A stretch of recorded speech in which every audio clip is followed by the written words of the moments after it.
noite a todos e a todas.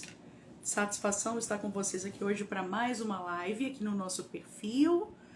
Hoje uma live com um tema super importante, primeira vez que eu venho falar sobre esse tema aqui, que é a gestão do trabalho e educação permanente no SUAS. Tem uma convidada aqui hoje super especial, que é a professora Gisele Carraro, ela que é assistente social. Gisele também é mestre, doutora e pós-doutora em serviço social, então assim tem um currículo, né, uma bagagem enorme no âmbito da nossa profissão. Ela que hoje está ocupando, né, um cargo de suma importância aqui no nosso país, né, lutando, né, pela causa da assistência social. Depois ela vai falar um pouquinho mais sobre isso.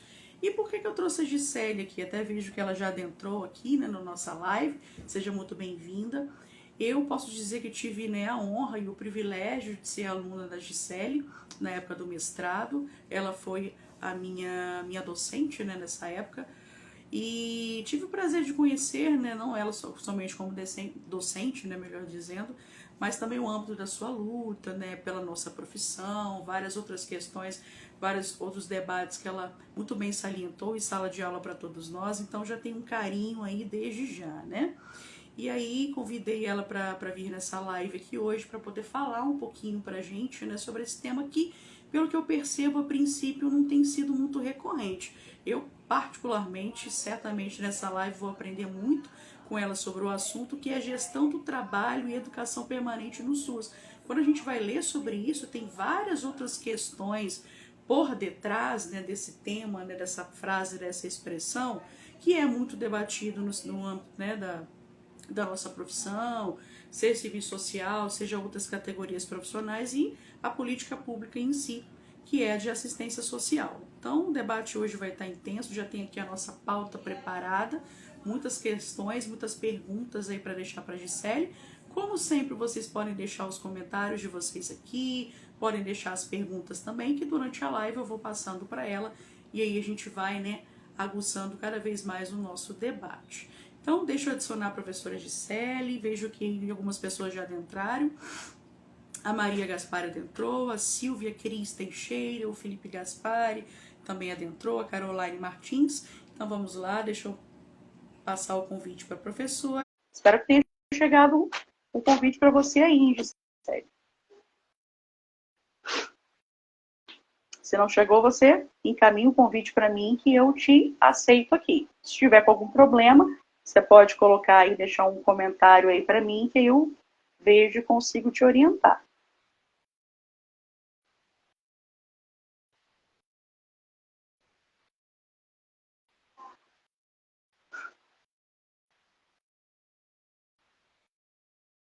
Lisandra também já chegou, adentrou aqui conosco. Deixa eu ver. Professora, está tendo problemas para aceitar o convite? Qualquer coisa você me manda o convite que eu consigo te aceitar aqui.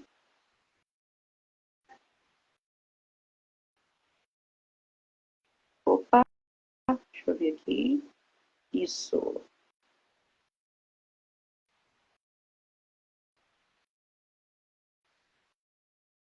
Professora Gisele. Boa noite. Oi, professora, boa noite. Você está me vendo? Estou te vendo e te ouvindo. Pois é, eu só estou. É igual a última live que eu fiz. Eu estou te ouvindo, mas não estou te vendo. Ai, que triste, meu Deus do céu. Vamos ver aqui. Não. Na verdade, o problema não deve ser com você, deve ser no meu perfil. Eu acho que eu devo ter mexido alguma coisa aqui na configuração que eu não estou conseguindo ver os convidados da live. Mas não tem problema, não. Depois eu assisto o vídeo. Pena que eu não vou ter, né, a oportunidade de ver a sua carinha aqui ao vivo, tete a tete, mas não tem problema. Depois eu assisto, o mais importante mesmo é o nosso debate. Desde já, como estamos? Como é que a senhora está? Tudo bem, podemos iniciar. Ai, que ótimo. Então vamos lá, então. Professora Gisele, bom, já falei, né, um pouquinho sobre você, né, sobre da sua experiência profissional, mas na verdade eu falei um trechinho mínimo, né?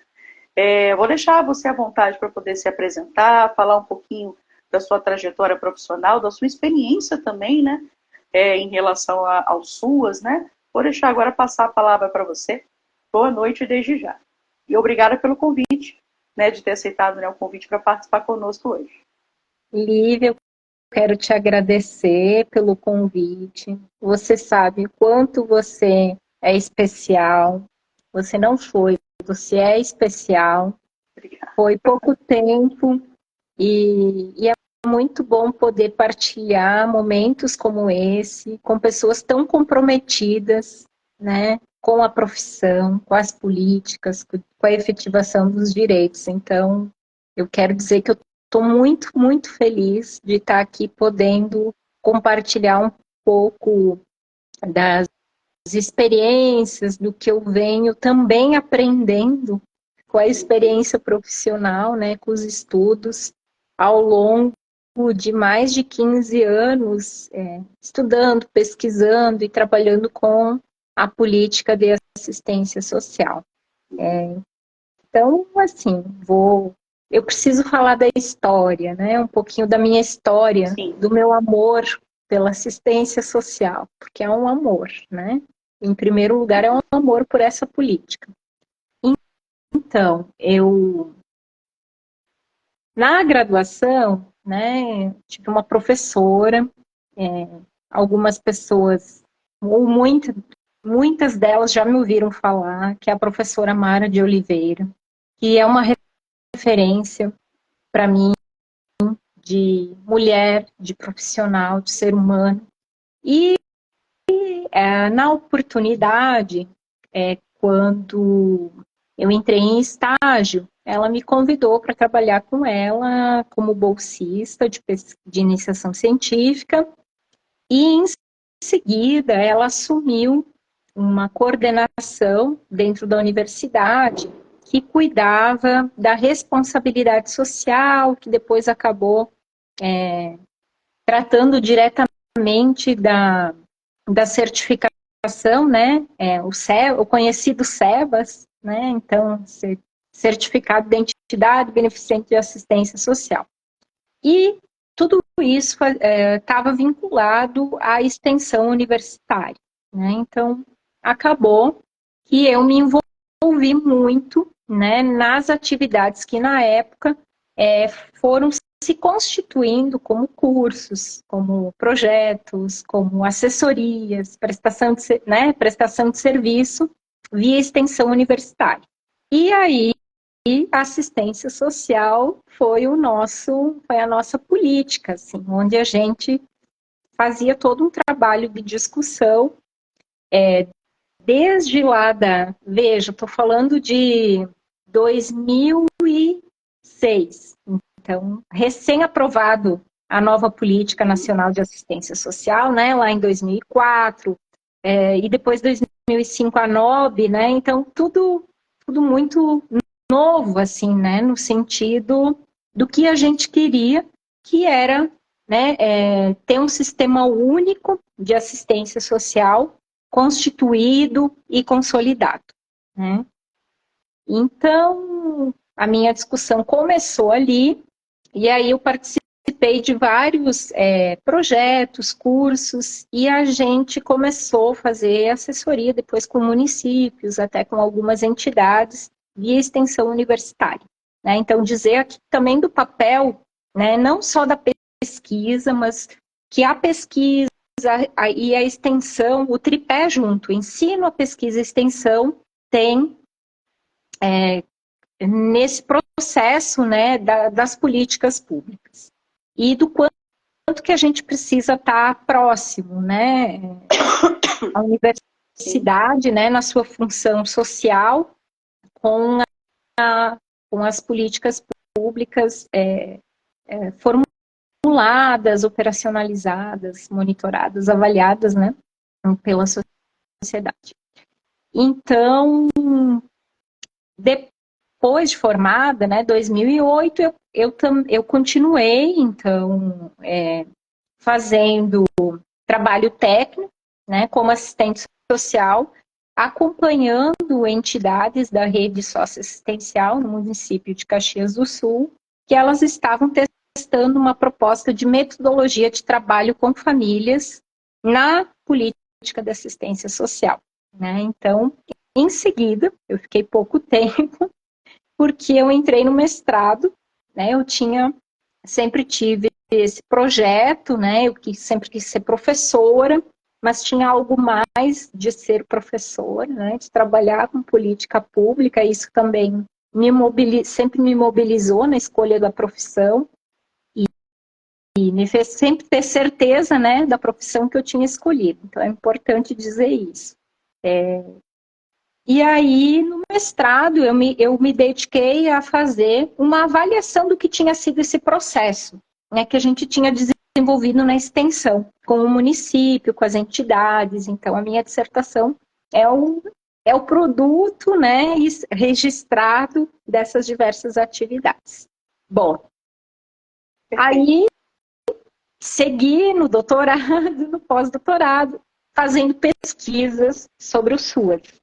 Né? Então, assim, inclusive com a professora Berenice Couto, com a Raquel Recheles, com a professora Osanira, né? Uma pesquisa nacional, que eu vi aqui que a professora Solange da Unipampa também entrou, né? Que fomos parceiras, companheiras nessa pesquisa, junto com outros colegas, e foi uma experiência muito bacana da gente poder ouvir usuários, usuárias, ouvir trabalhadores, ouvir conselheiros, gestores, para entender, né, como é que o SUAS estava sendo implementado. Então, assim, eu venho acumulando diferentes, né, e a minha aproximação específica com o tema, assim, principalmente de educação permanente, ela se deu ao longo desses mais de 15 anos, né, fazendo formação, fazendo capacitação, né, participando de conferência, de pré-conferência, outros eventos preparatórios, né? Então acabou que eu sempre fui uma executora de ações de capacitação e de formação dentro da assistência, ainda antes de existir a PNEP, né, que é a Política Nacional de Educação Permanente do SUAS, que ela foi aprovada lá em 2013. Né? Então, inclusive, esse ano nós completamos 10 anos, né, de PNEP, foi considerados um dos maiores avanços, né, no sentido da gente ter uma política específica que pudesse fazer, né, operar políticas, né, planos que se preocupassem com essa questão, né, da gente capacitar, da gente fazer ações formativas com gestores, com trabalhadores, né, da política, conselheiros, né, que são o principal público, né, da educação permanente no Sistema Único de Assistência Social. Bom, então acabou isso, né? E aí, este ano, né, com a mudança de governo, eu acabei conhecendo hoje o coordenador geral da gestão do trabalho e educação permanente, que é o Marcílio, que eu vi que entrou aqui na live também, tá, Lívia? Então, bem legal também, meu chefe está aí bacana, acompanhando. Bom, seja bem-vindo. Ele me descobriu, então acho importante falar isso, Sim. Né? Ele me descobriu numa reunião virtual e aí aí encaminhei o currículo, então eu acabei ingressando no MDS esse ano, né? Em maio, no final de maio. Então, agora... Excelente escolha, por sinal, hein? Então, agora, a gente está... Eu estou com outro papel com relação a esse tema, né? Então, no sentido de estar dando, né, apoio técnico aos estados, junto com a equipe, né? A nossa equipe é reduzida ainda, mas a gente tem, né? A gente sempre almeja ter uma equipe maior, ter recursos para poder, de fato, fazer todas as ações que a gente quer. Né? Nós somos em 5 na equipe, o Marcílio, que é o coordenador, Eu sou chefe de projeto, Ana Paula, que é coordenadora substituta do Marcílio, que ela é assistente social, é servidora. A Jane, que é uma colega da gestão pública. E temos uma técnica, uma trabalhadora, né, de nível médico, a Suelene, que é maravilhosa também, né, que nos está sempre aí com a gente, dando todo o suporte que a gente precisa para, né, nesse processo. Então, vejo, somos em 5, né, para dar conta de todo o Brasil, né, de dar apoio técnico para os estados, para os municípios, né, agora então é isso. Você vai começar a matar a nossa curiosidade. Opa. Importante falar, né? Sim. Vou começar, então, posso chamar bom, eu tenho o hábito de falar professora, né, até por uma questão de respeito, né, mas você quer que eu te chame de Gisele, ou posso continuar com professora? Não, pode me chamar de Gisele, no momento não estou como professora. Mas para mim é minha eterna professora, tem jeito não. Então vamos lá então, Gisele. Primeiramente, para a gente poder compreender assim, de uma forma ampla, assim, né, vamos dar alguns passos sequenciais para ir explicando, né, um pouco mais para as pessoas, né, em relação a esse tema, gestão do trabalho e educação permanente no SUAS. A princípio, primeiro ponto, qual que é o objetivo e as atribuições específicas da gestão do trabalho no SUAS? Lívia, deu uma travada na tua... Travou o vídeo, mas eu escutei em parte, então assim, você está me perguntando, está trazendo a primeira questão que você me encaminhou, né? Isso, qual que é o objetivo e as atribuições da gestão do trabalho no SUAS, de uma forma geral? Então, tá bom. Então, vou começar dizendo que não é. Então, gestão do trabalho não é o RH dos municípios e dos estados. Tá? Então, esse é o primeiro ponto. Por que que eu digo isso? Tá? Porque é muito comum, tá, a gente ser confundido, né, a área de gestão do trabalho, ser confundido com o setor de recursos humanos. Mas essa confusão, ela tem uma explicação. A explicação dela é uma explicação histórica de como começou a gestão do trabalho. E ela começou na administração, nas empresas privadas, e começou com RH. Então, não é uma confusão, assim, banal, vamos dizer, né? Tem todo um sentido, né? Então, a gestão do trabalho, ela não vai aparecer com essa nomenclatura, com essa definição, desde sempre na política de assistência social. Isso, ao longo do tempo, ela vai ser constituída, ela vai ser definida, ela vai ser formatada, vamos dizer, né? Então, como é que aparece? Vai aparecendo. E onde que vai aparecer? Que é um outro tema que está aqui nas questões, né? Que é do controle social. Então, ela vai aparecer nas conferências de assistência social. Tá? O tema ele vai aparecer como recursos humanos, como equipe, e sempre vai ter a demanda, por quê?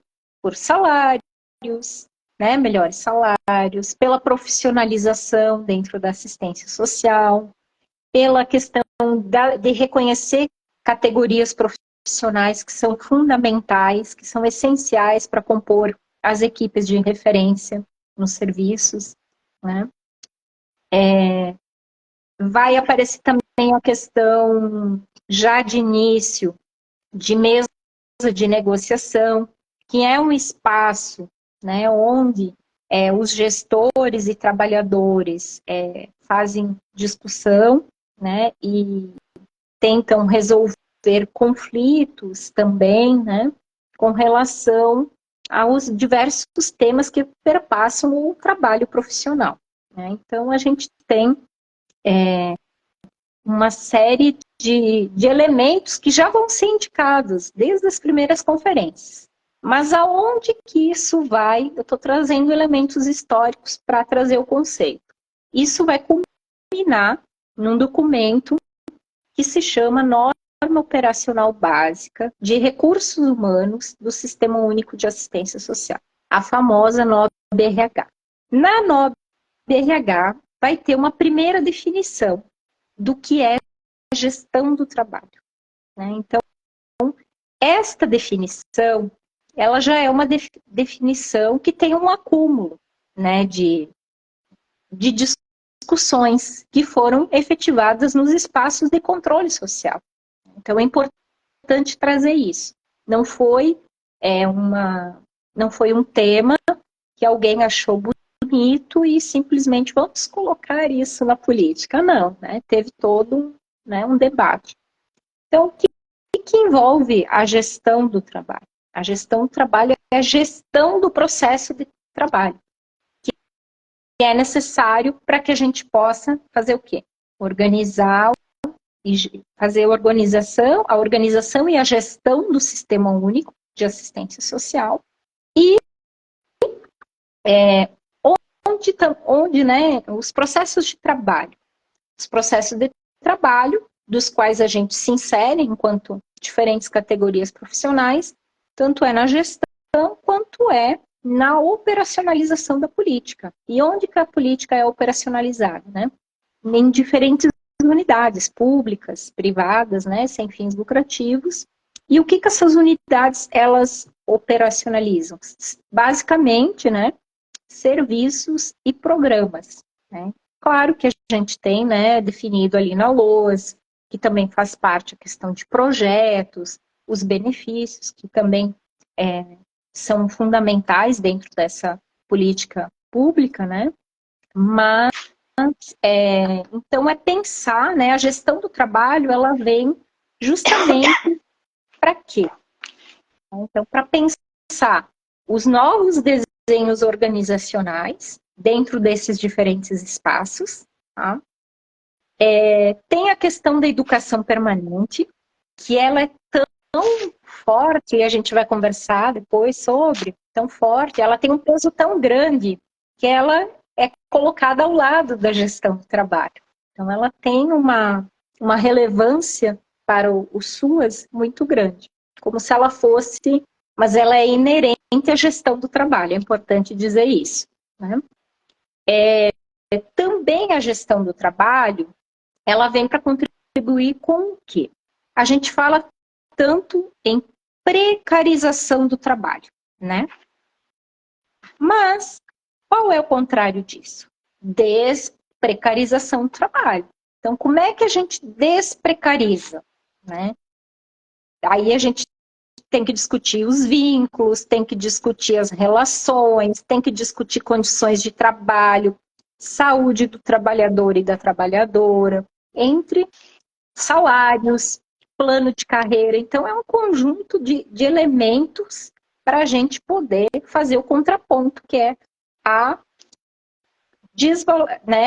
desprecarização. Tá?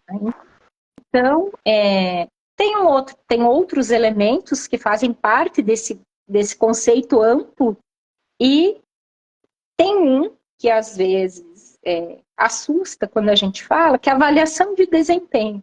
E a gente sabe, né, que a avaliação do desempenho, ela geralmente é verticalizada, ela é feita para mensurar produtividade, né, no aspecto quantitativo, né? E vejam, nós trabalhamos com seres humanos, nós impactamos nas condições e no modo de vida das pessoas também, nas formas de pensar, sentir, agir, reagir.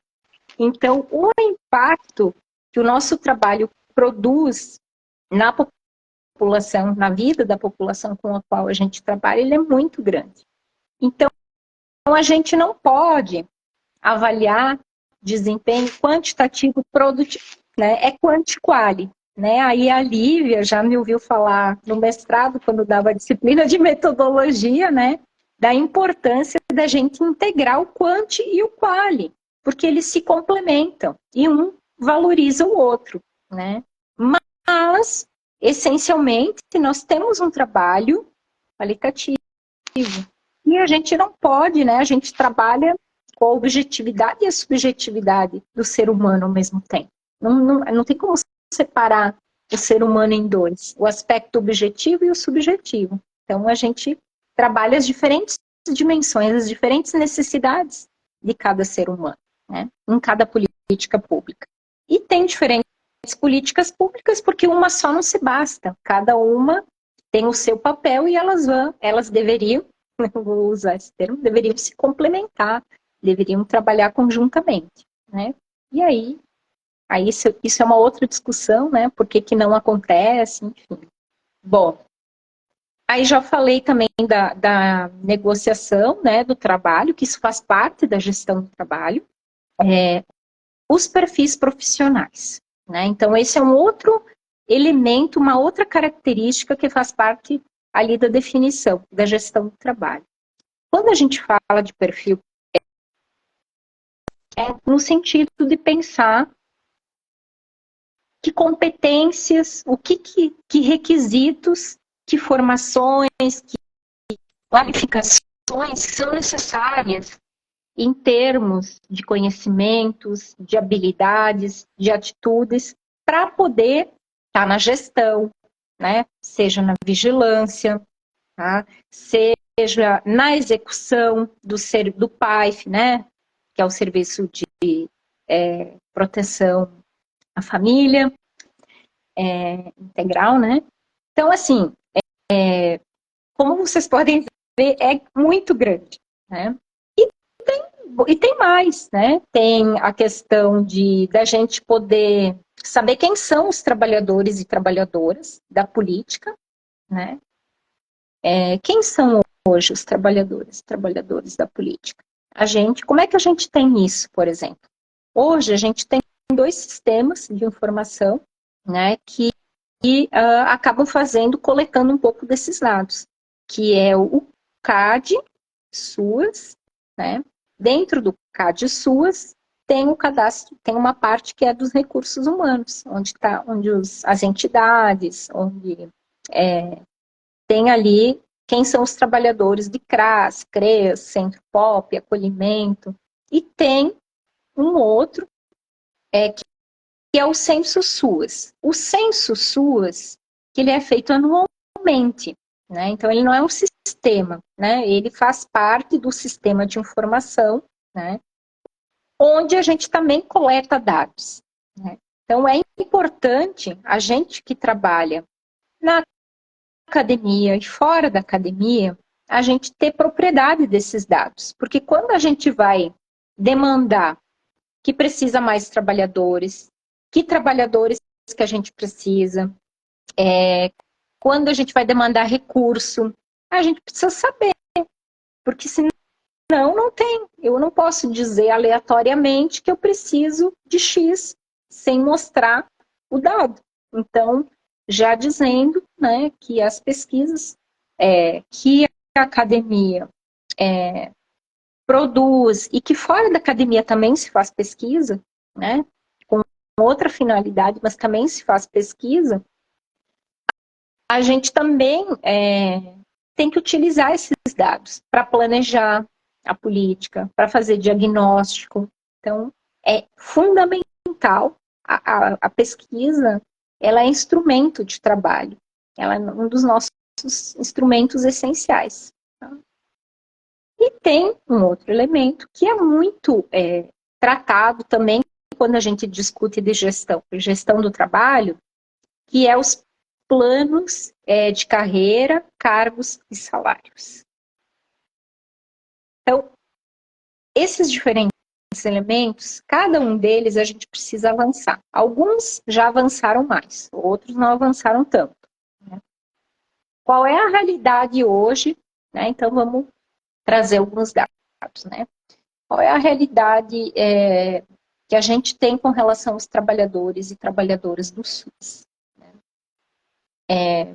A gente pode buscar esse dado em nível de Brasil e a gente pode buscar por estado e por município. Né? A gente tem hoje um significativo quadro, né, de trabalhadores que não são concursados no SUS. Uhum.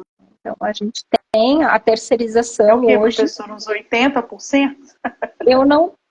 Eu não sei te dizer, porque aí a gente teria que fazer um filtro, Tá né? falando a nível de Brasil, assim, você colocou. Sim, né? E aí dependendo da característica de cada cidade, região, isso vai aparecer mais. É que nem a questão dos trabalhadores.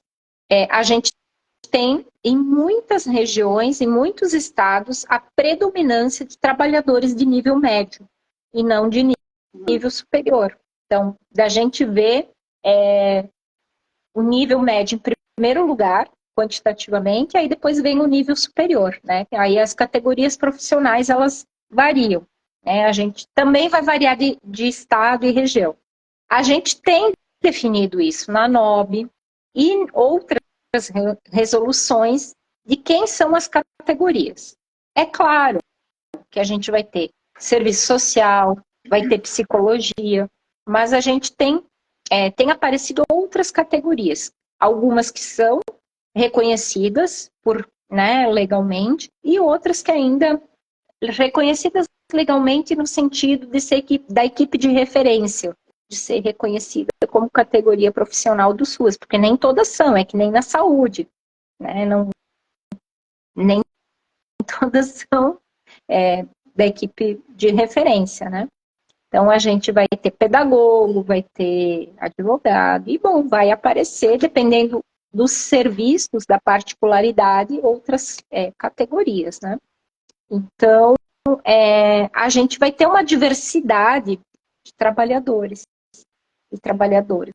Então, é por isso que uma das atribuições da gestão do trabalho, aí já vou entrar aqui, é fazer um mapeamento, fazer um diagnóstico da gestão do trabalho, para identificar e qualitativamente quantos são, quem são esses trabalhadores, a sua formação, os vínculos, a questão de demandas, necessidades por formação e capacitação, né? Como é que a gente vai... A gente tem a Política Nacional de Educação Permanente do SUAS, que tem toda uma proposta, né, de ações de formação e de capacitação, né? E tem os percursos formativos, né? Aí depois a gente pode conversar um pouquinho mais. Então, a partir... Por que esse diagnóstico é importante? Pelas diversidades, pelas particularidades dos territórios, dos diferentes territórios, seja território aqui, a questão municipal, a questão regional, né? Então tem características ali. Eu comparar, por exemplo, Rio Grande, vou fazer essa comparação, né? Rio Grande do Sul e Manaus. Cachoeiro, por exemplo. São realidades muito diferentes. As características, e com isso, o que eu quero dizer? Sim, nós temos que ter uma direção única, ok. Mas essa direção única, ela precisa observar as diversidades das regiões, dos estados, dos municípios, né? Porque para poder planejar as ações, né? Então Uma a gente dúvida tem... agora, uma dúvida. Você falou que são 5 pessoas, né, para dar conta do Brasil inteiro, certo? E aí, cada hora você está num estado diferente também, né? Sempre viajando vocês enquanto equipe. Vocês que escolhem os municípios a visitar, há alguma forma de solicitação da visitação de vocês? Como que se dá isso? Quando você chega no estado para dar uma orientação em relação à gestão do trabalho? Então, a gente tem as demandas, nós somos demandados, né, pelos estados, e tem alguns eventos nacionais, né, como os encontros que acontecem de forma regionalizada, o encontro de Congemas, né, que envolve os gestores, e o fórum FONSES, né, que são os fóruns também que reúne, né, então, municipal. Então, abrange tanto o estado quanto o município. Então, nesses espaços, a gente costuma ter oficina, painel. Então, isso é levado, né, para dentro da CIT, né, a CIT que define ali na questão do Congemas, né, quais são os temas que vão ser abordados, né. Esse ano, por exemplo, a nossa área fez oficina. Então, a gente foi dentro do encontro do Congemas, fez oficina e fizemos atendimentos nas estandes. Então, no encontro nacional, no regional não, mas no nacional a gente teve estande, né, que a gente fez atendimento para municípios e estados, né, assim, para tirar dúvidas, né, e até para a gente disseminar, né, tem muito gestor que não conhece a NOB-RH, não conhece a PNEP.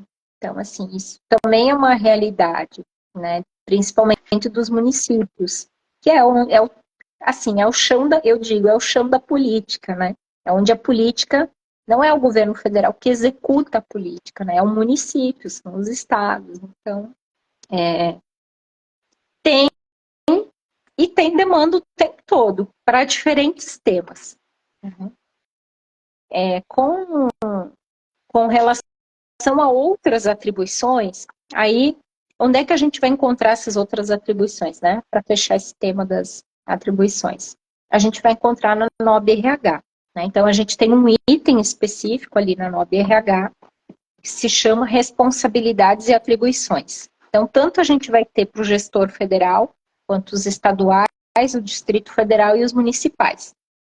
A maior parte dessas atribuições, elas são comuns, mas tem outras que são específicas, que aí tem a ver com o que cabe a cada esfera, o que cabe a cada ente. Então, né?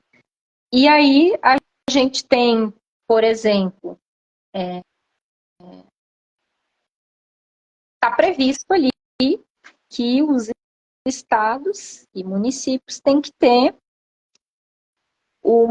na sua estrutura gestão do trabalho. Tem que ter uma equipe específica para isso. Assim como tem para vigilância, por exemplo. Deveria ter para vigilância, tá? Nem todos têm. Né? E nem todos têm gestão do trabalho. Por quê? Porque não é ainda um tema. Vamos lá.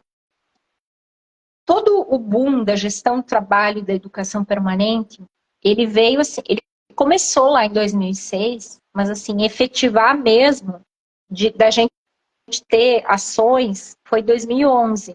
11, 12, aí 2013 foi aprovada a Política Nacional de Educação Permanente, né?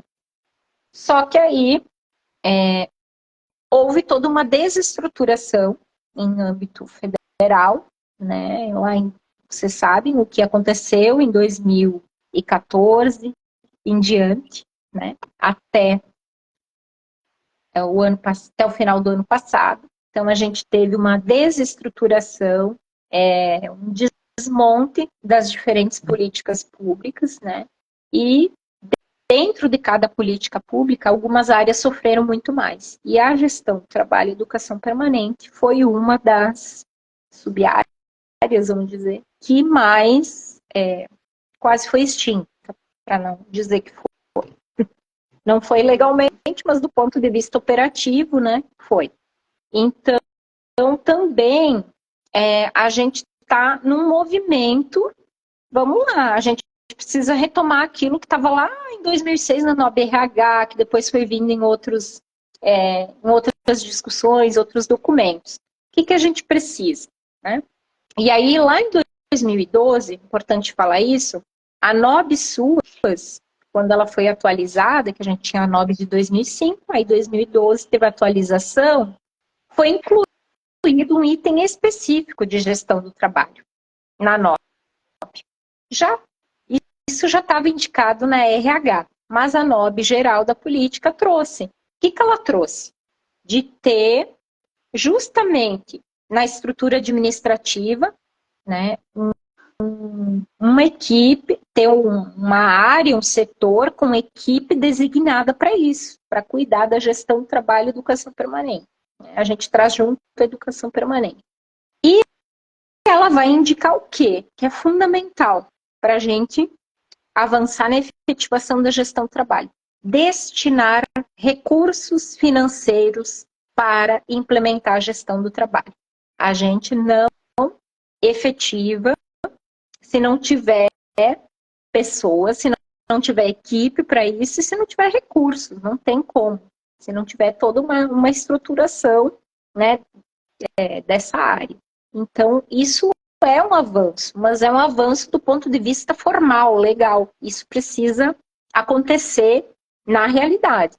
E a gente tem se deparado com experiências nos diferentes estados, exatamente, e nesse ano, assim, com muita força, das equipe de estar sendo estruturado, né, dentro da assistência social, um setor, um departamento, aí diferentes nomes, né, com, às vezes equipe, né, eu brinco, equipe é uma ou duas pessoas, mas tem outras que já conseguiram ter uma equipe maior, né, tem lugares que tem 10 pessoas na equipe, então depende muito da dinâmica, de aspectos políticos, né, que são decisivos, né, depende da vontade do gestor, da vontade política do gestor também, dele entender a necessidade dessa área para a política pública, porque esta área ela vai impactar diretamente na qualidade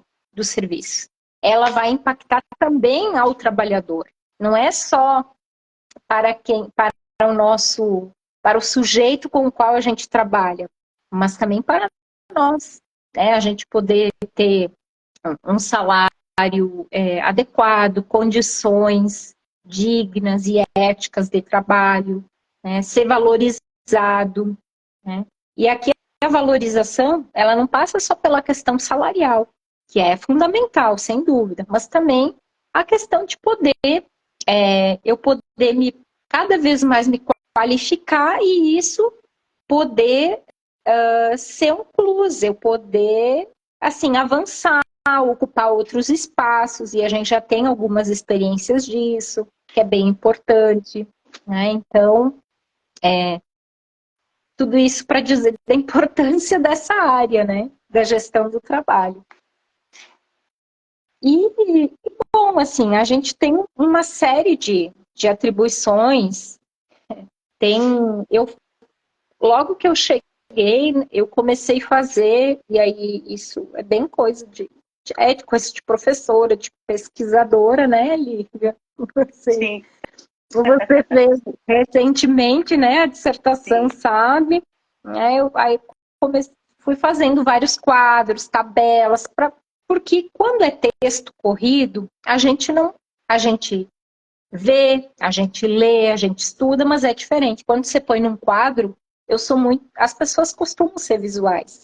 Então a gente se dá conta, e aí a gente se percebeu aqui que tem, né? Tem quase 30 atribuições para cada ente. Né? Como eu falei, comuns e algumas que são específicas. Então, relacionadas a essa questão, que envolve também, no caso aqui da NOB, eu vou fazer um parênteses aqui. Na época que a NOB foi aprovada, a gente não tinha uma política nacional de educação permanente. Então, em todo o texto dela, a gente vai se deparar com política de capacitação permanente, né? Ou política nacional, ou os planos estaduais e municipais de capacitação. No entanto, teve o avanço com a Política Nacional de Educação Permanente, que veio 7 anos depois, 2013. Então, lá em 2013, diante de um monte de discussões de especialistas, né, se identificou que, bom, é educação permanente com ações de capacitação e formação.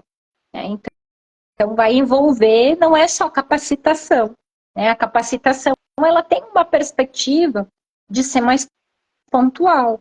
E a formação já é um já é uma outra dimensão, né, do processo de educação, né? E aqui a educação permanente, ela tanto envolve aspectos de formação que a gente costuma fazer nos espaços formais e também informais. Não necessariamente essas ações são ofertadas, né? Como, tipo, não é uma graduação, né? São cursos, são, né, atualizações, capacitação em serviço, como é a supervisão técnica, por exemplo. Então, é isso. Não sei se você já quer que eu entre na questão Pode continuar. Continua. Então Você tá respondendo tudo, tá aí? Vai falando que a gente estou articulando aqui, eu vou lembrando e aí eu sei que é mais do que você alguma questão. Oi? Tá. Eu sei que é um pouco mais que você tinha me pedido, né? Não, aquilo dali era o mínimo, era para começar. Nós ainda temos 12 minutos. Pode então, continuar. Enquanto isso, eu vou tomar minha água. Hoje eu não quero falar, não, eu só posso ouvir, porque hoje eu estou tossindo, então o espaço é seu. Manda ver, continua.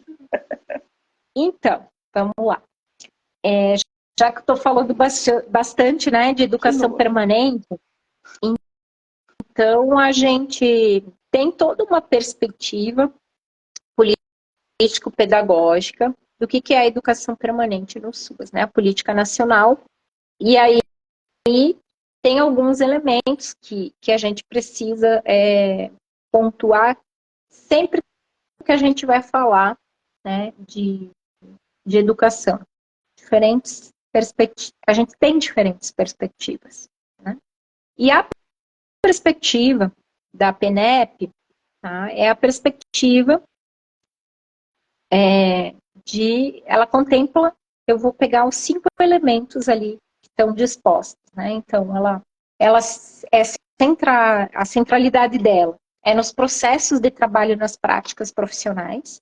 Então, todas as ações de formação e capacitação no SUAS, elas precisam se pautar nesse aspecto. Tem um outro aspecto que também é importante, fundamental, que a gente fala isso desde sempre, né? Que é a interdisciplinaridade. Embora, historicamente, e ainda o serviço social seja uma das categorias, né, que tem mais tempo de inserção, que tem acúmulo de produção, né, e de trabalhos, diferentes trabalhos na assistência social, outras categorias profissionais também foram se inserindo no SUAS, como a psicologia, como a pedagogia, como o direito, a sociologia, a antropologia. Então, essas diferentes áreas. E por que essas diferentes áreas elas são também importantes, né, de estarem ali na política? Porque aí eu vou usar a mesma questão que eu dizia antes das políticas. Uma política pública não se basta nela mesma. Assim são as profissões também, né? Por isso que tem diferentes profissões. O que a gente precisa é que esse conjunto de profissões trabalhe de forma coletiva, né? Que tenha um objetivo comum, né? Resguardadas as atribuições privativas, mas, afinal, o que nós temos em comum? O que cada área vai contribuir, né, para que aquele sujeito tenha as suas necessidades atendidas, nas suas diferentes dimensões? Uma outra questão, que é a característica aqui da perspectiva, é a aprendizagem significativa. E isso, assim, como que a gente aprende mais facilmente?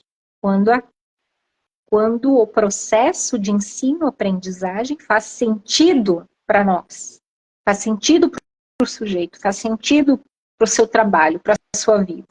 Então, esse é um elemento fundamental da PNEP também, dentro da perspectiva político-pedagógica. Então, todas as formações e capacitações, elas também têm que se pautar, né?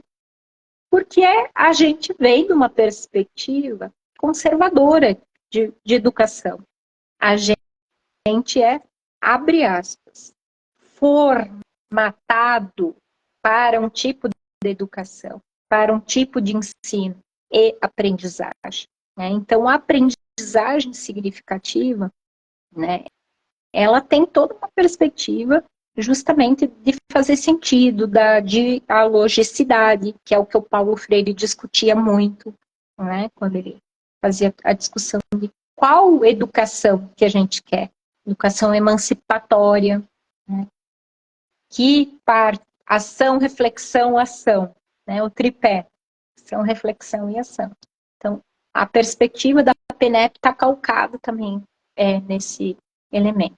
A historicidade, o que tem né, a questão da historicidade? É o que eu já tenho acumulado, mas eu vou trazer, eu vou aprender outros conhecimentos, eu posso desenvolver outras habilidades e atitudes, algumas eu preciso negar, que vão reproduzir discriminação, essas precisam ser, eu preciso extirpar, mas tem outras que eu posso e devo qualificar, e com isso eu vou estar contribuindo para a profissionalização da política, eu vou estar contribuindo para que aqueles sujeitos com os quais a gente trabalha possa desenvolver também as suas habilidades, as suas capacidades, né? Então, a gente tem um papel fundamental nesse processo.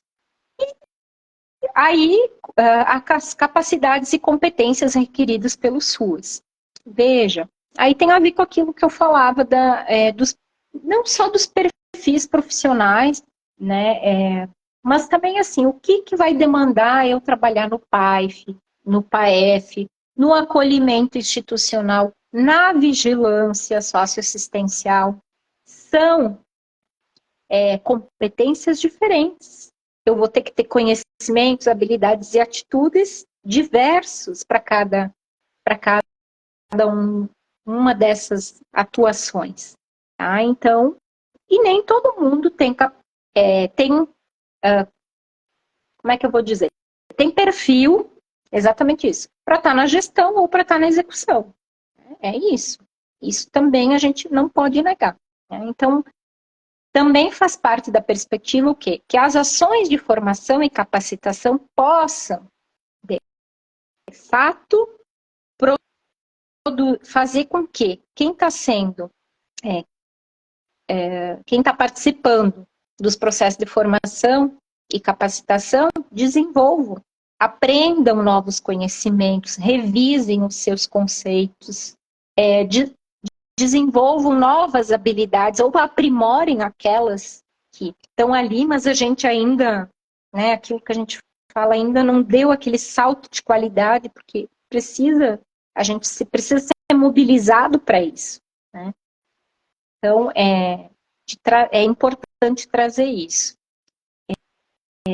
Então, assim como aí eu já quero trazer aqui o público, né, porque tem uma demanda reprimida, eu vou chamar assim, uma demanda reprimida, mas que ela tem aparecido, que é a demanda dos usuários por capacitação.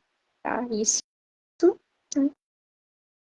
Mas a PNEP, apesar dela prever como seu público gestores, trabalhadores, conselheiros, e tem usuários que são conselheiros, é preciso um outro tipo de educação permanente.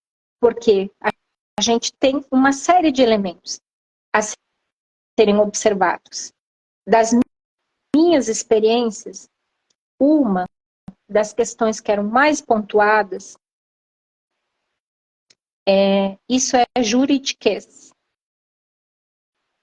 As palavras são bonitas, mas a gente não entende.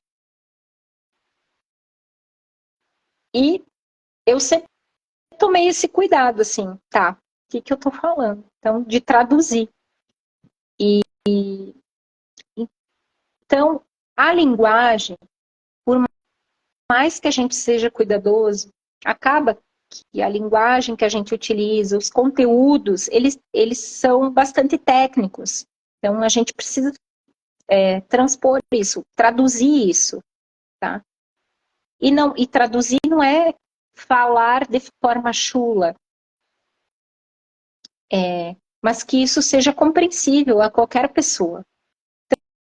Então, nesse sentido, a gente dialogou há pouco tempo, dentro do Conselho Nacional, que precisa, a gente precisa pensar numa perspectiva, que perspectiva de educação para fazer capacitação para os usuários? Perspectiva da educação popular, que o Paulo Freire tanto falava, tanto tinha nas suas experiências. Então, é uma outra...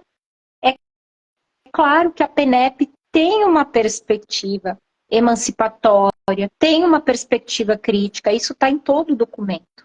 Tem ali como orientação isso, mas é diferente, não é a mesma coisa. Então, a gente precisa constituir uma outra forma. E assim como é na saúde, a saúde, por que eu vou trazer a saúde aqui? Porque a saúde tem mais tempo enquanto política pública, e ela tem experiências que a gente ainda não tem na assistência. E também a PNEP da saúde também é direcionada para o mesmo público que a gente, gestores, trabalhadores, conselheiros. E também eles têm uma educação popular para discutir para fazer com os usuários. Então, acho que é uma outra questão. Eu precisava comentar isso, porque é como se a PNEP não contempla. Ela contempla quem é conselheiro, mas não tem a abrangência, porque o objetivo dela, ele é direcionado, né? Ele tem essa ênfase. E não é assistência, a saúde também tem. Então, é isso. Não é que a assistência decidiu o que fazer para gestor e trabalhador, né? Conselheiro. E aí, a gente tem, né, os percursos formativos, né, bem delimitados, né, que são, assim, as ofertas de capacitação e formação, elas podem ser em 3 percursos, né, gestão do SUAS, né, aí os 2 cursos mais disseminados, assim, que são efetivados pelo Capacita SUAS, que é um programa nacional que foi criado antes da PNEP, né, o Capacita de 2012, gestão financeira e orçamentária e a vigilância. Então, são os 2 cursos que estão ligados, né, a esse percurso formativo que os estados executam. A gente tem provimento de serviços e benefícios assistenciais. Esse percurso formativo é onde mais são ofertados cursos. Tá? Então, tem as diferentes modalidades. Tem de convivência e fortalecimento de vínculos, tem a questão de violência, uma série, né, de ações, né, de capacitação e formação. A ênfase acaba sendo nesse tema, que é um tema ligado basicamente à execução da política, tá? E controle social do SUAS, tá? Então, esse também a gente tem, né, as experiências já de capacitação e formação com esse tema. Bom, só para fechar aqui, a gente vai ter, nos tipos de ação de capacitação, 3, né? A gente vai ter introdutório, que aí são aqueles cursos com uma carga horária menor, né, de 20 a 40 horas, tá? Atualização, que aí a carga horária maior é de 40 a 100 horas, e supervisão técnica. Tá? A supervisão técnica, ela é uma capacitação em serviço, que aí ela pode ser feita com equipes ou grupos de trabalho, com diferentes funções e níveis de formação. Tá? Então, já tem vários estados fazendo, né, com municípios, né? Por exemplo, o estado do Mato Grosso do Sul, ele fez eu não lembro qual é a totalidade dos municípios, né? Mas aí eles fazem com grupos de municípios, com as equipes, então, né? Com os temas que são escolhidos, definidos pelos trabalhadores da política, tá? Então tem toda essa questão. Na formação, como eu falei, a capacitação ela tem uma perspectiva de ser mais pontual. A formação, ela é mais ampla.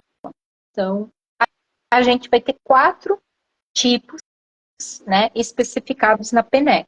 Formação técnica de nível médio, que nunca foi ofertada pelo governo federal, né? Então, essa é uma demanda que está na nossa agenda, né, da gente fazer esta oferta, né, que se eu estou falando que em vários lugares predomina trabalhadores de nível médio, como é que não tem formação para eles, né? E a gente fala o quão, né, é importante que todos sejam contemplados, né, nos processos formativos. A gente vai ter aperfeiçoamento, que é 180 horas. Esse aperfeiçoamento, especialização, que é 360 horas, e mestrado, que é 2 anos, eles são exclusivos para trabalhadores e conselheiros com diploma de graduação. Tá? Então, tem um público bem específico. Tá? Então, é isso. Estão ofertando mestrado também? Oi? Vocês estão ofertando mestrado também? Não, ainda não. Não chegamos lá. Né? Esse pro mestrado, precisamos seria quem? de especialização. O papel, a atribuição de ofertar mestrado é do governo federal. Está na PNEP. Né? Então, isso não é papel do Estado e nem do município. É papel do gestor federal, a oferta de mestrado. Né? A Então, PNEP, ela vai... mas sem a ideia. Tá no radar, vamos dizer assim, tá no radar. Né? Bom, a gente tem, é importante trazer aqui os núcleos de educação permanente, que eles podem ser, a gente tem no nacional, que inclusive foi retomado há 2 semanas, tá? A gente tem os núcleos estaduais, pode ter regionais, pode ter municipais ou intermunicipais, né? Que aí são espaços, são instâncias colegiadas. Eles não deliberam, não é a ideia de conselho. Né? Qual é a ideia de núcleo? Que os núcleos possam, né, dar todo o suporte exatamente, né, para que a gestão do trabalho e educação permanente ela possa ser fortalecida no âmbito nacional, no âmbito estadual e municipal. Então, eles têm um papel fundamental de contribuir com a construção, com a questão do planejamento, né? Planejar as ações de formação, capacitação. E daí, nisso, fazer o diagnóstico das necessidades, né? O que os trabalhadores, gestores, conselheiros estão demandando em termos de capacitação e formação. Né?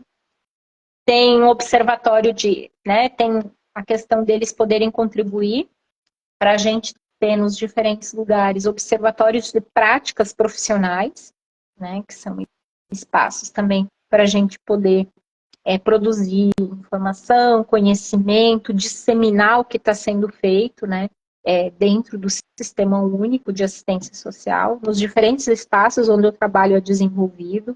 Né? Então, assim, é uma gama de ações que os núcleos podem estar contribuindo. A gente teve, né, anos atrás,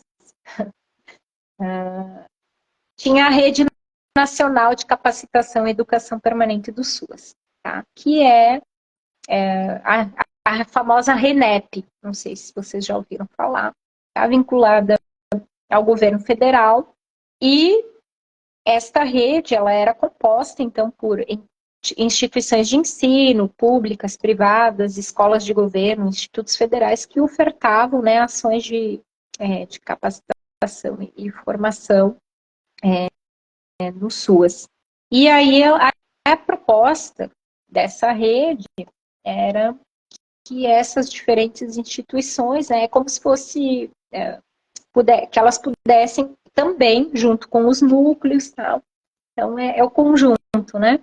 Elaborar esses diagnósticos, né, de necessidades de qualificação, fazer o planejamento instrucional, né, com relação a essas ações, o próprio contribuir com a estruturação dos observatórios, ofertar em parceria, né, a questão de formação e capacitação. Ela praticamente morreu. Então, a gente essa rede foi praticamente desativada, né? Ela não estava em funcionamento, e também tá ali na nossa agenda, né, enquanto governo federal, ela vai ser retomada. É importante, ela é um espaço fundamental, né, previsto ali na própria PNEP, né, em tudo que ela pode contribuir para efetivar a PNEP. Então, assim, é importante a gente... E aí, bom, aí tem as responsabilidades, não vou trazer aqui, porque isso seria, né, aí tem cada ente, né, na PNEP, o que cabe a cada um. Você falou ali do mestrado, e aí eu já te adiantei, não, o mestrado é só o governo federal, porque é isso mesmo, é a atribuição aí é exclusiva dele, essa, né. Mas a gente tá construindo, né, uma série de possibilidades que vão ser concretizadas, né, assim. Então, pode demorar mais do que a gente gostaria, mas é isso. Com relação, deixa eu ver, o que mais faltou aí? Controle social. Meu Deus, quanta coisa. Controle social, vamos lá, pontuar aqui, né? Bom, o controle social, aí tem vários elementos, porque isso também é um item específico da NOB RH, gestão do trabalho, né? Tem um item que se chama, deixa eu pegar aqui, tá? Rapidinho. Controle social da gestão do trabalho no âmbito do SUAS. Né? Então, qual é a questão? Né? A questão do controle social é poder ter nas diferentes instâncias, né, de controle social esse acompanhamento da gente, né, poder fazer discussões. Porque, vejam, eu falei lá no início, né, que a NOB, a RH, toda essa questão da gestão do trabalho e educação permanente, ela passou por onde? Pelas instâncias de controle social. Então, é fundamental, né, o papel do controle social nessa questão da gestão do trabalho e da educação permanente. E aí, assim, o que a gente não pode confundir do controle social aqui na gestão do trabalho é o que cabe às categorias que tem conselho, como nós, né, serviço social, a psicologia, né, de confundir o papel do conselho, o papel do controle social com a fiscalização, né, porque tem uma associação do controle social com a fiscalização. Então, aqui não se confunde a fiscalização do exercício profissional e a regulamentação das condições éticas e técnicas de trabalho, isso cabe aos conselhos, né?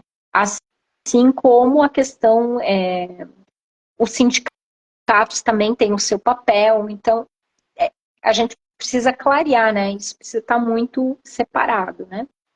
E, bom, o que é importante também da gente, uma possibilidade que a NOB RH ela coloca, da gente ter dentro do espaço, por exemplo, dos conselhos de assistência social, nas diferentes instâncias, né? O estadual, Distrito Federal e municipais, comissões paritárias para tratar da gestão do trabalho. Então, você sabe que dentro dos conselhos tem diferentes comissões. Então, a NOB, a RH, ela vai fazer essa indicação de ter uma comissão, né, Pode ser, a gente tem a possibilidade de ser uma comissão permanente ou não. Pode ser criada uma comissão específica em determinado momento para fazer a discussão da pauta, né, de um daqueles elementos, né, da pauta de gestão do trabalho. Então, dizer que também o controle social é fundamental nesse processo da gente avançar na efetivação da gestão do trabalho e da própria educação permanente, né? Então, que mais? Sim. A questão salarial ali, né? Aí eu termino, porque eu já extrapolei total aqui, né? Pode ficar à vontade, ninguém aqui está com pressa. Ricardo acabou de chegar, inclusive, ó. Já falou, meus amores, dos profissionais que eu tiro o chapéu. Até me emocionei aqui, ó. Bem-vindo. Então, continuar. A desvalorização salarial de algumas categorias profissionais. Bom, isso não é algo simples, né? É bem complicado. E aí eu vou pegar, aí não estou falando aqui dos profissionais, embora o serviço social, os assistentes sociais sejam profissionais do SUAS também, mas a gente tem outras categorias profissionais, né? Então, qual é o movimento que a gente tem feito, né, de forma geral? Cada categoria profissional tem ido buscar a questão tanto das horas, né, das 30 horas, quanto a questão salarial. A gente está, por exemplo, o Serviço Social está com 3, 4 projetos de lei, em forma de projeto de lei, né, e tem outras profissões também. O que acontece? Isso também, acho que lá, não sei se na primeira conferência, mas já nas conferências iniciais nacionais de assistência social, vai aparecer essa questão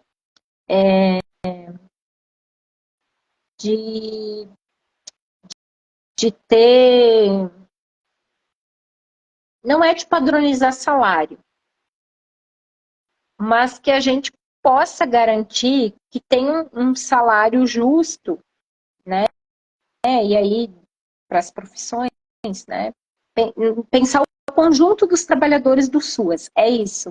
Né? Porque, veja, como eu estou imaginando aqui, né? Até me ajuda em pensar isso. A gente sabe, o serviço social tem um salário, a psicologia tem outro, o direito tem outro, a sociologia outro, né? Terapeuta ocupacional outro, antropólogo outro. A gente tem aquela tabela de honorários, né, que é do DIEESE, que ela vai... A gente nem alcança, né? Por exemplo, hoje o nosso salário enquanto assistente social seria mais de... Eu acho que é 7.500, se eu não estou enganada. Então, assim, sem contar a titulação. Então, veja. Aonde 7.500? Nenhum lugar. Fala. Nenhum lugar. Então, é isso que eu quero dizer. Né? A gente tem uma... onde que eu quero chegar? A gente tem uma desvalorização salarial generalizada em todas as profissões, e especialmente das ciências humanas e sociais aplicadas. Tá? A gente tem isso é fato. Então, a gente também tem essa discussão a ser feita, a avançar nesse sentido, da gente poder garantir que todos os trabalhadores e trabalhadoras do SUAS possam ter um salário condizente com a sua, tanto com o papel que desempenha na política, quanto com as suas atribuições privativas. Né? Porque isso também precisa ser contemplado.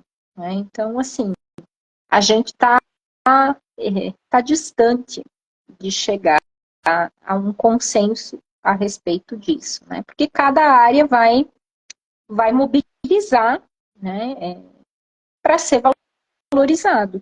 Né? Mas o que é apontado ao longo dos relatórios, dos análises, né, onde tem as deliberações das conferências nacionais de assistência social, é de que é isso que eu estava falando, assim, que todos os trabalhadores sejam valorizados, porque afinal todos são trabalhadores e trabalhadoras da política. Eu sou uma trabalhadora da política em nível federal. Os outros têm municipal, tem, né? Então, assim, é uma pauta que precisa ser pontuada. E onde que isso também precisa ser pontuado, né? Nos espaços, principalmente nos espaços de negociação e discussão da política, né? Então, a NOB RH, ela até tem um item específico sobre o plano de carreira, carreiras, cargos e salários. Isso não está sendo. A gente tem experiências pontuais de alguns lugares que estão começando a discutir o plano de carreira. Então, até chegar na discussão do salário, e que ela acaba sendo a que mobiliza, mas tem que discutir uma série de elementos conjuntamente com isso. O que a gente tem definido de recurso para pagamento de equipes de referência, né, dos trabalhadores da política? A gente não tem, hoje a gente não tem recurso, não tem um percentual, por exemplo, para assistência, enquanto política pública, né, como tem na saúde e na educação, que mesmo tendo não se cumpre. Então, assim, vocês vejam, imagina, as políticas que têm um percentual definido para o conjunto, né, de ações, não consegue garantir aquele percentual. Imagina uma política que não tem percentual definido, né? Então, e esse é um tema, o tema dos recursos humanos acabam sendo um dos mais fragilizados dentro da política, seja pela questão tanto da desvalorização salarial, quanto até do próprio trabalho que é desenvolvido, né? A questão de terceirizar, que é algo generalizado, e depois da contra-reforma trabalhista isso tomou conta, assim, né? Terceirizar ainda está mais ou menos bom. O negócio são os DTs que tem. Esses contratos temporários é uma loucura. As pessoas estão entrando nas prefeituras para trabalhar, ficam 2 meses, entra e sai de pessoas, principalmente questão salarial. Vamos colocar, tem uma prefeitura do meu município, o salário hoje, um assistente social para 30 horas é R$ 1.438. Líquido sai R$ 1.335. Quem é que vai ficar? Aí quem é que entra? Os recém-formados, até angariarem experiência para depois sair e procurar um emprego melhor. A classe se mobiliza? Não. Muitas vezes não muda uma realidade, por quê? Porque a classe não se mobiliza. O pessoal está parado, é muito pacífico. Nessa hora que tinha que ter, entre aspas, uma revolta, mas uma revolta pacífica, né, para tentar mudar essa realidade. Mas não, os trabalhadores estão ali, então meio que não estão conformados, mas é como se estivessem. Então, assim, você imagina, eu trabalho na prefeitura do meu município? Não. Agora, você imagina eu terminei o mestrado, vou fazer 1 ano agora em dezembro, ganhando R$ 1.335 por mês. Isso é justo? Não, claro que não. Mas é a realidade do meu município. Ainda bem que, né, Deus é maravilhoso, eu tenho hoje o outro trabalho. Um salário bom, mas poderia melhorar mais. Mas é isso, infelizmente, a nível de Brasil, essa é a realidade. E o povo não se une, não se junta. É bacana ouvir a senhora falar. A senhora falou, né, tantas coisas assim. Deu para perceber como que vocês têm um olhar diferenciado em relação a isso. Como que vocês têm lutado, inclusive, pela causa, né, pela política de assistência, pelos trabalhadores, sobretudo, né, que é, na verdade, a objetividade de vocês, né? Vocês não são RH, como, né, você falou no início, mas tudo que você está trazendo aqui, de comentários, tudo que você trouxe, nossa, maravilhoso. Maravilhoso mesmo. Dá para perceber nitidamente que, apesar de ser uma política, né, querendo ou não, né, faz parte do governo federal e tudo mais, mas o olhar de vocês é diferenciado e realmente, pelos seus comentários, condiz totalmente com a nossa realidade. E aí uma dúvida, vocês estão conseguindo sensibilizar os gestores? E assim, a senhora está falando, nossa, eu estou aqui só escutando. quem assiste as lives aqui, eu falo pra caramba. Hoje eu tô só quietinha, te ouvindo e deliciando tudo que você está falando. Mas os gestores, está dando para sensibilizar? Como é que está? Está ainda aquela luta árdua ainda, naquele trabalho bem de formiguinha? Ou não? Já tem alguns avanços aí, já estamos conseguindo já, a passos gradativos, garantir, né, de fato, né, essa questão do trabalho, um trabalho salutar, né, para os trabalhadores do SUS. Como está isso, Gisele? Então, a gente tem se deparado com um pouco de tudo, né? Assim, desde experiências que a gente volta encantado, a gente fala, nossa, essa experiência é maravilhosa. E aí são lugares onde os trabalhadores e trabalhadoras da política conseguem sensibilizar. Assim,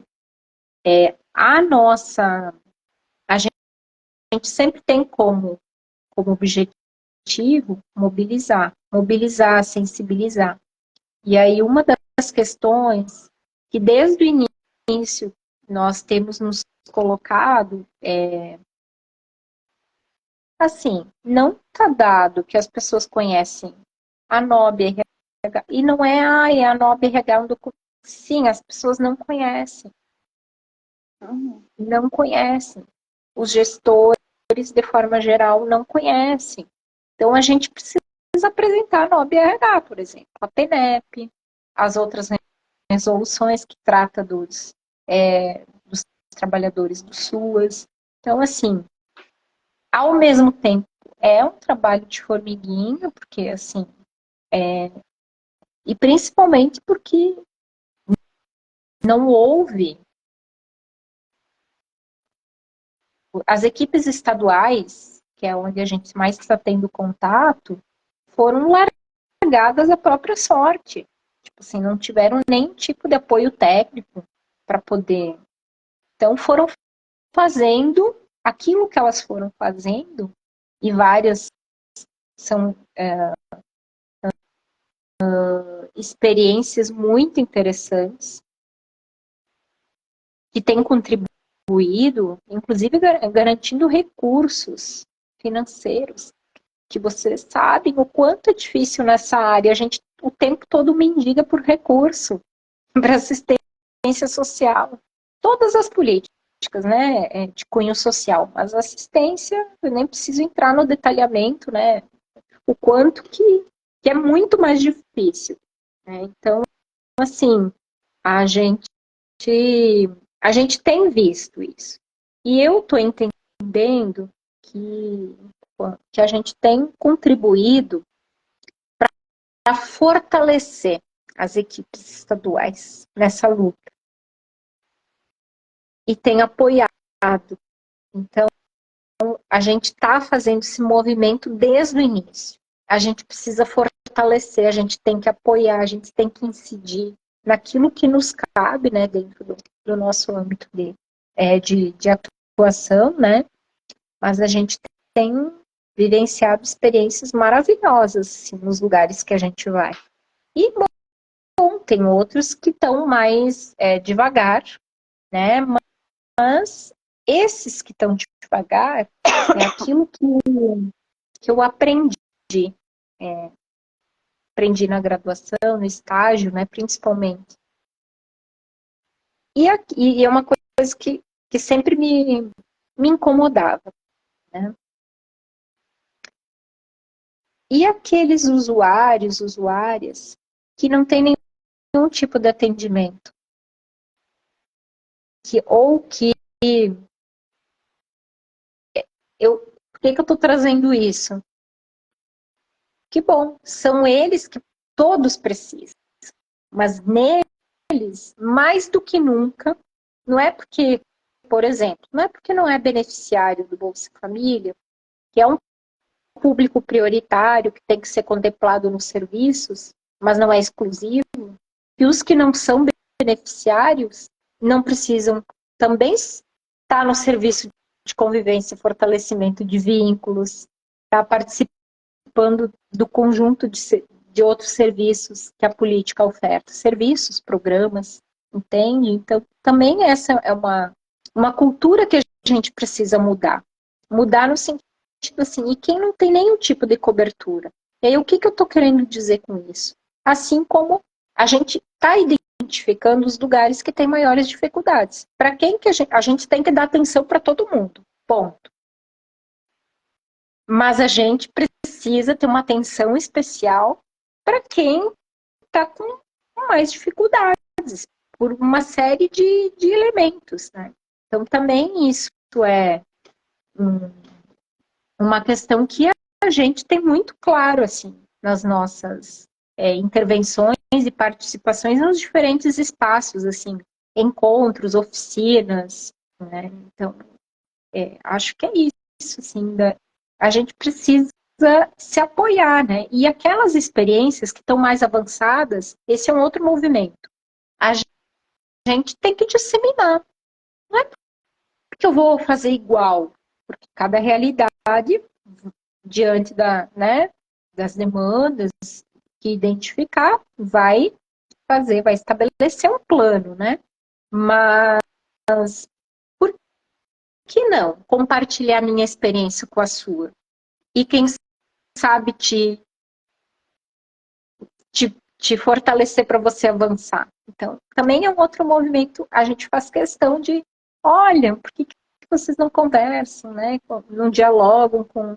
A gente está aqui, mas também tem a experiência, a gente vai fazendo essas indicações também, porque são indicações que, bom, podem muito bem contribuir, sabe? E tem contribuído, a gente tem percebido isso, a gente tem tido devolutivas disso, né? Então, acho que isso é fundamental, a gente ser solidário com os outros. Acho que a solidariedade ela é fundamental para qualquer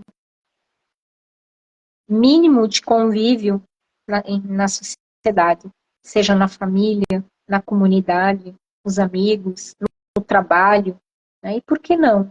Né? A gente é considerado um continente. Por que a gente não se une?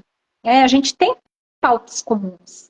A gente tem um horizonte que a gente quer chegar, que é comum. Então, acho que é isso, sim, né? Fabíola colocou aqui excelentes provocações. Eu saliento, né, em relação à sua escolha, né, numa simples reunião que você participou, você foi escolhida para estar hoje onde você está. Estamos muito bem representados. Eu já sabia, na verdade, de ouvir você falar assim, nossa, eu já sabia que você era comprometida, agora então tivemos uma aula aqui e, independentemente de onde você está, é muito gratificante para nós ouvir você dizer tudo que você está dizendo.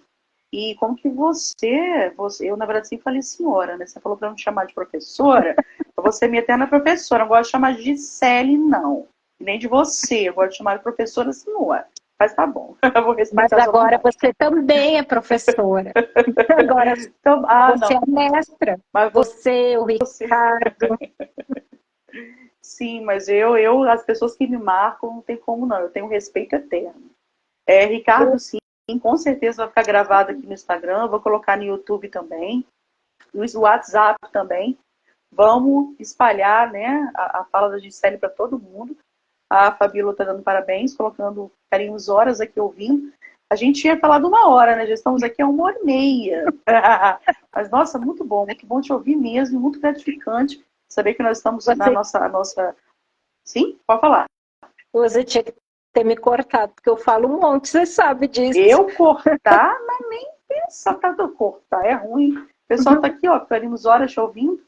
Então, Gisele, para a gente poder terminar, como é que os municípios... Bom, você falou que está muito voltado para os estados, né? A relação de vocês é muito com os estados, mas precisa se ampliar mais, né? Também para os municípios. Como é que faz para ter contato com vocês assim? É nesses encontros? Tem algum número, e-mail específico para fazer para receber orientações de vocês? Vamos colocar aqui o meu município, por exemplo, né? Quem sabe, né? Meu Deus do céu, querer implementar aqui uma equipe, né? Direcionada a gestão do trabalho, enfim, como que se dá isso? Mas vão começar do zero. Precisa de orientação. Como que faz? Então, a gente tem, o que acontece? A gente tem vários movimentos. Tem desde o movimento que mobiliza a equipe da gestão estadual, que aí articula com a gente, né? Mas também tem demandas diretas, assim, que são encaminhadas, que aí às vezes são temas muito específicos, principalmente com relação à contratação de profissionais, né? A questão de ser reconhecido enquanto categoria profissional do SUAS, que isso tem, porque tem áreas que também têm se mobilizado para isso. Então, a gente recebe tanto por e-mail quanto pela ouvidoria do Ministério. Aí a ouvidoria de todo o Ministério, né, porque a ouvidoria ela é do MDS, ela não é da assistência social específica, né? Então ela acaba direcionando o que nos cabe, né, o que cabe à nossa coordenação, essa demanda. Mas assim, o município quer, sei lá, não tem assim né, uma exclusividade, é só o Estado que dialoga com o governo federal. Sim, tem que envolver os diferentes entes, mas né, não tem um impedimento para isso. Então é isso que eu estou querendo dizer. Tem de diferentes formas, né? Tem os encontros municipais também. O que esse ano a gente mais participou foram os estaduais mesmo, estaduais e regionais, né?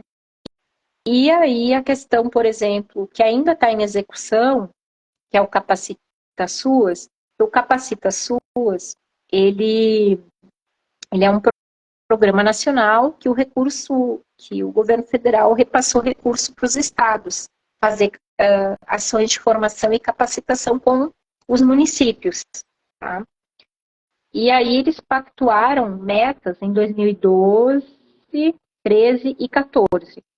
Só que só 18 e 19 e agora eles estão executando as metas pactuadas. Porque, bom, teve uma série de questões. E aí você teve a pandemia, né?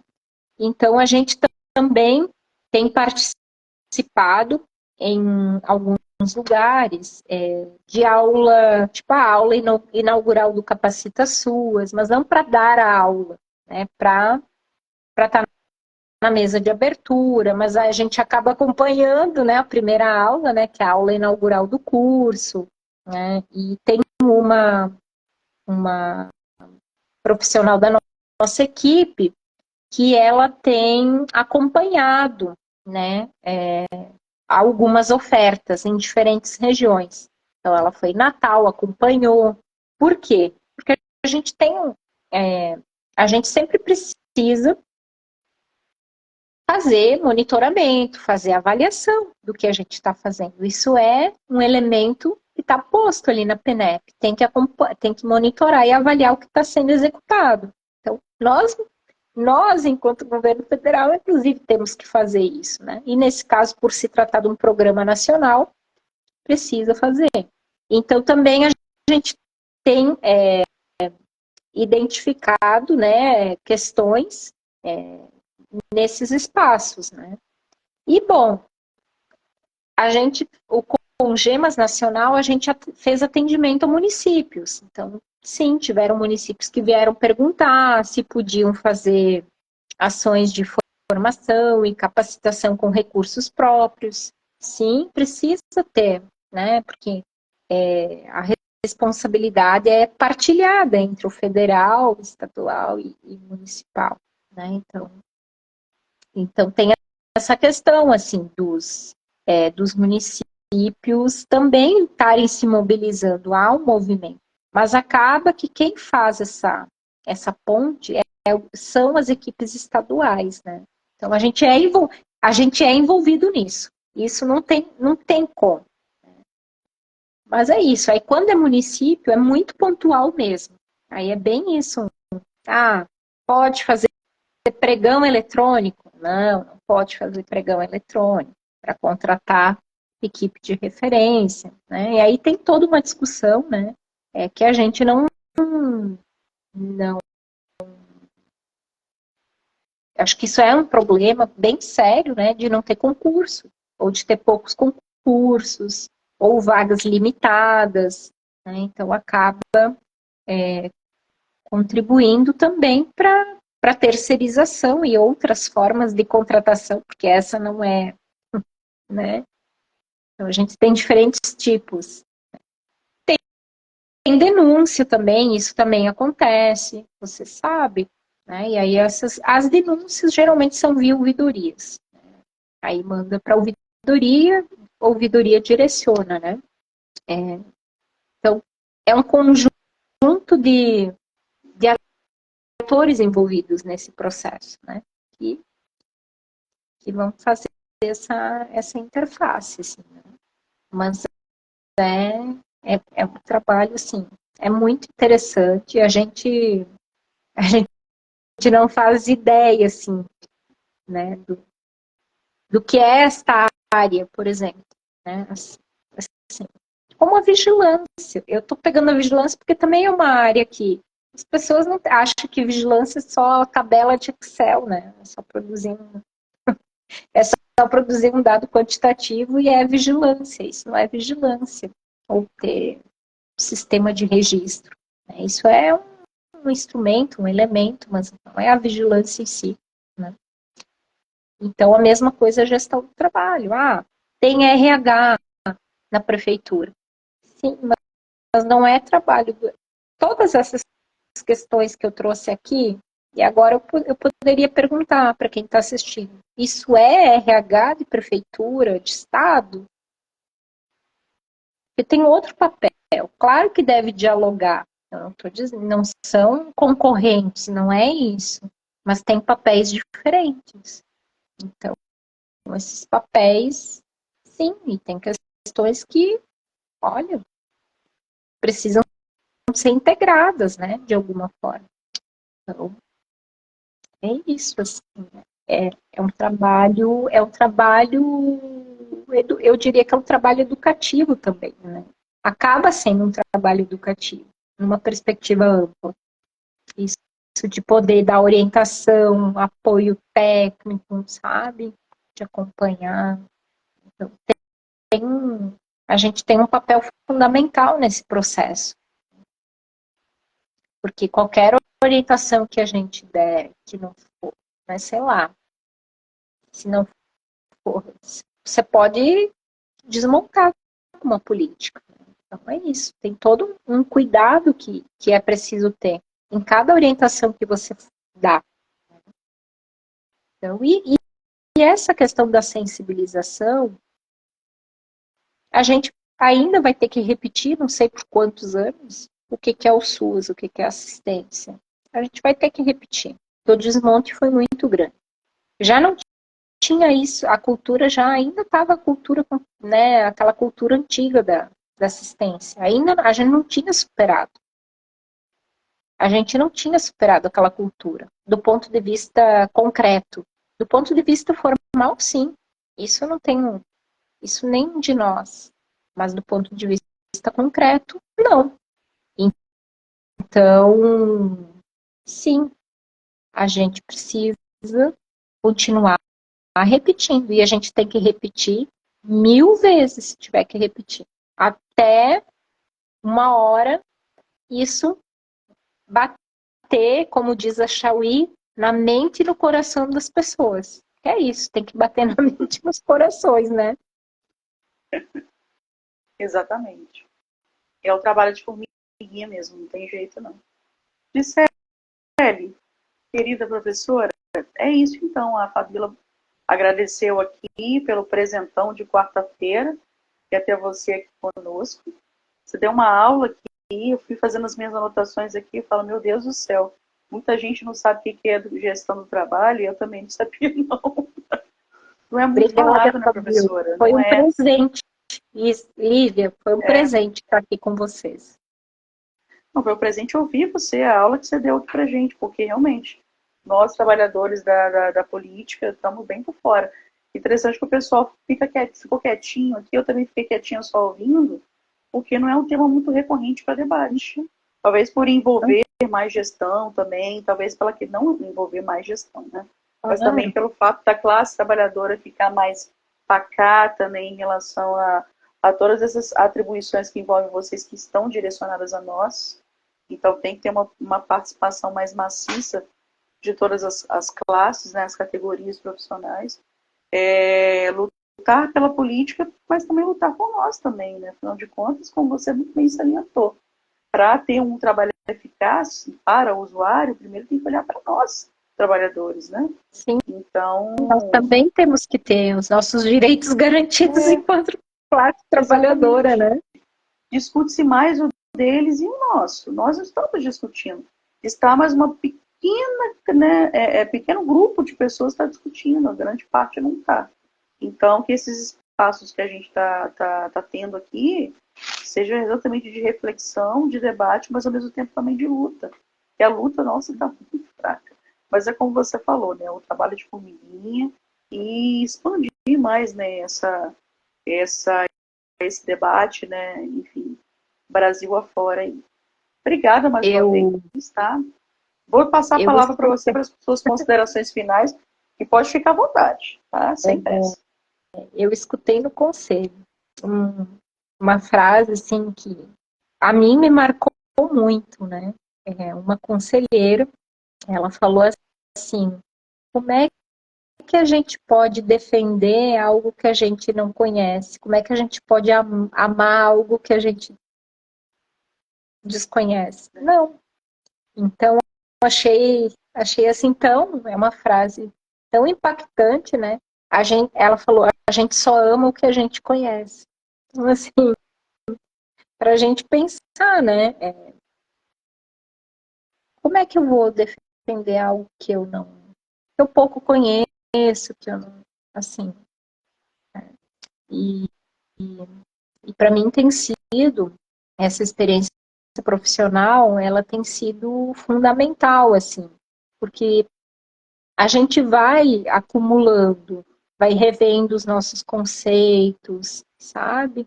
E vendo onde a gente precisa avançar. E eu sempre falo, né, para o Marcílio, que é meu chefe, olha, eu sempre executei formação e capacitação.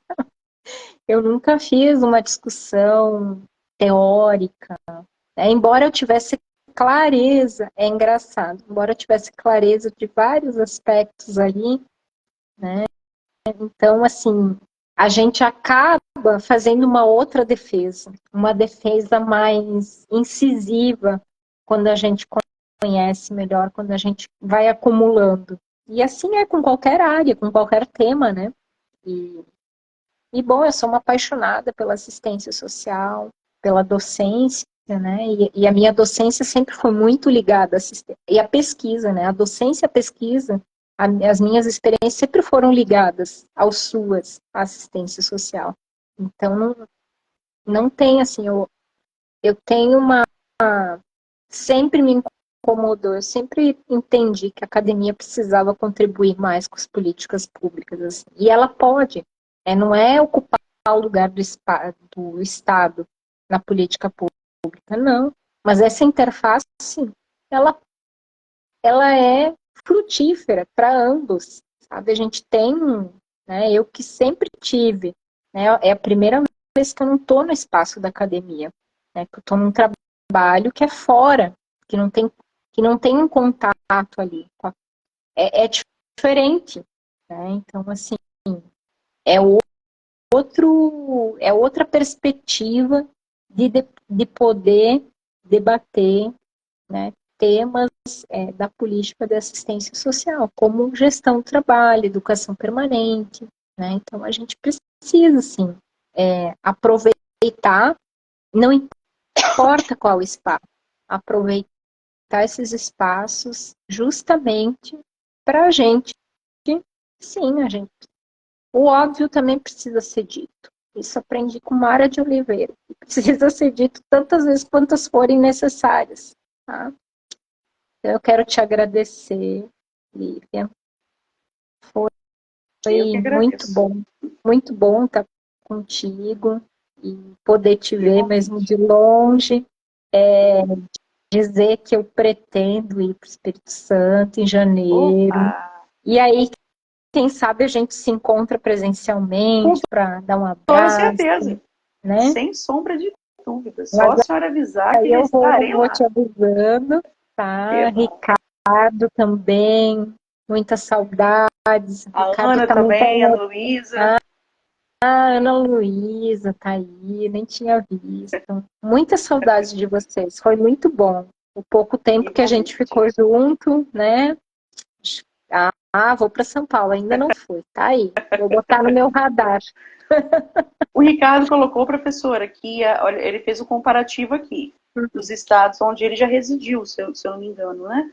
Pernambuco, acho que o Ricardo é de Pernambuco, mas ele falou que em São Paulo ele percebe que a assistência social é mais valorizada em comparativo com Pernambuco e o Espírito Santo. Uhum. A gente tem acaba, aí é uma percepção pessoal, tá? A minha percepção é que ela acaba sendo valorizada realmente mais, né, em determinadas regiões do que outras, né? E até pela o acúmulo, onde mais tem historicamente acúmulo de discussão é na região da assistência, acaba sendo sudeste e sul. Embora, por exemplo, o nordeste, o pessoal lá da Usanira discute suas já há um bom tempo, assim, né? Mas a gente tem uma ênfase, inclusive nas produções de conhecimento, nas pesquisas. Acaba que São Paulo tem, isso é bem forte, né? Um dos estados, eu acho que o programa de pós-graduação da PUC de São Paulo é um dos que mais tem, assim, produção a respeito, né? Lá na PUC Rio Grande do Sul também a gente tinha bastante isso, né? O pessoal do Paraná, então acaba tendo um maior acúmulo ali, né? E aí automaticamente, não é tão automático nessas regiões também, e também são regiões que apresentam um monte de problemas, é isso, também, né? Porque também a gente quer avançar, né? Avançar mais na política. Mas eu também penso que as diversidades regionais, territoriais, elas acabam dificultando também. Elas são, ao mesmo tempo que isso, a diversidade, ela é uma qualidade, mas as políticas não necessariamente pensam a diversidade dentro da, né? Então, assim, o que eu tenho vivenciado de conhecer, por exemplo, o Norte, esse ano eu fui 2 vezes a Belém do Pará, uma vez em Manaus, e eu fiz uma atividade online com o Amapá. É completamente diferente de todas as experiências que eu fiz no Rio Grande do Sul, por exemplo. Completamente diferente. Então, assim, completamente diferente, até pelo, como é que é? Alguns posicionamentos dos trabalhadores, é outra, assim, e o grau de dificuldade, eles também têm dificuldades, né? E às vezes essas dificuldades acabam impedindo muito mais de avançar do que a gente, que não tem, algumas a gente não tem, né? A gente não, tipo assim, para agora com a estiagem, de poder chegar em comunidades, o barco não vai, porque não tem o rio, tem que estar no nível, e aí não alcança. E aí, como faz? Internet, tem lugar sem energia elétrica, a gente não conhece direito o nosso país, na minha opinião. Assim, ficou muito claro para mim o quanto que a gente desconhece. E aí, desconhece muito a região norte e a região nordeste. Para mim, são as duas regiões que a gente, a gente fala, mas assim, lá, no miúdo, no dia a dia, conhece? Não, não conhece. Então, até para a gente não cair num discurso de culpabilizar os trabalhadores, não depende só dos trabalhadores. Claro que a mobilização, a luta organizada, ela é fundamental em qualquer política, mas não é só isso que vai determinar, né, o avanço de uma política, enfim. Então, são uma série de determinações políticas, econômicas, e é isso, territoriais, né, de logística, que vão, sim, permitir avançar mais ou menos. Então, é isso, assim. Obrigada mesmo. Fiquei com o coração quentinho. Que bom. Então a gente encerra aqui essa participação maravilhosa aí da professora Gisele. Muito obrigada por tudo, não só pela participação conosco aqui hoje, mas pela representatividade que você tem para nós. Estamos muito bem representados aí na sua Obrigada. gestão aí no seu trabalho. Bom? Então, muito boa noite. Vamos jantar agora, né, professor? Já vamos para 9 horas da noite? Estou aqui no Maranhão, vamos ver. Tá certo. Beijão para a senhora, beijão para todo tchau, mundo. Tchau, tudo Fica de com bom para Deus todos. e até a próxima, se Deus quiser. Até mais. Tchau. Até Tchau. mais.